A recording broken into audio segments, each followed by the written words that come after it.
যেসব লাশ কবরে দাফন করা হয় না, যেমন পানিতে ডুবে মারা যায়, যার লাশের কোনো খবর থাকে না ইত্যাদি, তাদের কবরে আযাব হবে কিনা? খুব গুরুত্বপূর্ণ প্রশ্ন। কবরের আযাব এটা কি সত্য না অসত্য? আযাবুল কবর হাক্কুন, কুরআন এবং হাদিস থেকে সুস্পষ্টভাবে প্রমাণিত। আহলুস সুন্নাহ ওয়াল জামাআতের আকীদা বিশ্বাস হলো মানুষের মৃত্যুর পর কবরে তার সওয়াল জবাব হবে, প্রশ্নোত্তর হবে। এই প্রশ্নোত্তর যেটা মুনকার নাকির ফেরেশতা করবেন প্রত্যেকটা মানুষকে, সবাইকে এই প্রশ্নোত্তরের মুখোমুখি করবেন, এটা হবে। এখন কথা হলো, কবরে যে ব্যক্তি শায়িত হয়েছে, স্বাভাবিক মৃত্যু হয়েছে, দাফন হয়েছে লাশ, তারটা তো বুঝে আসলো। পানিতে ডুবে মারা গেছে, তার তো কবরে যাওয়ারই সুযোগ হয় নাই, বাঘে খেয়ে ফেলেছে, বাঘের পেটে চলে গেছে, তার শরীরের সাথে মিশে গেছে, এই ব্যক্তির কিভাবে প্রশ্নোত্তর হবে? এর উত্তর হলো, আল্লাহ রাব্বুল আলামিন প্রত্যেকটা মানুষের শরীরের ধ্বংসাবশেষ যেটা যেখানে যে অবস্থা আছে ওই অবস্থায় প্রশ্নোত্তরের মুখোমুখি করবেন।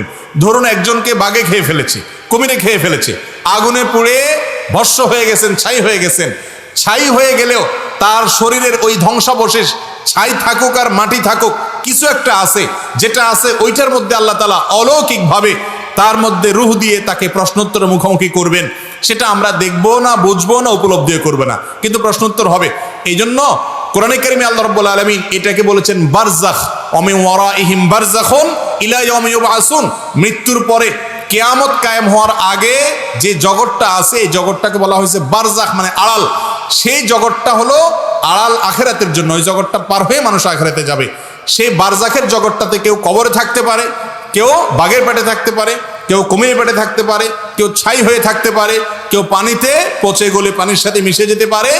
যে যেখানে তার ধ্বংসাবশেষ থাকুক না কেন, সেটাই হলো তার জন্য বারজাখী জীবন। কিভাবে প্রশ্নোত্তর সেশন করবেন? আল্লাহ রাব্বুল আলামিন যিনি শূন্য থেকে, নাপাক পানি থেকে মানুষকে সৃষ্টি করেছেন, তার জন্য অসম্ভব বলতে কিছুই নাই।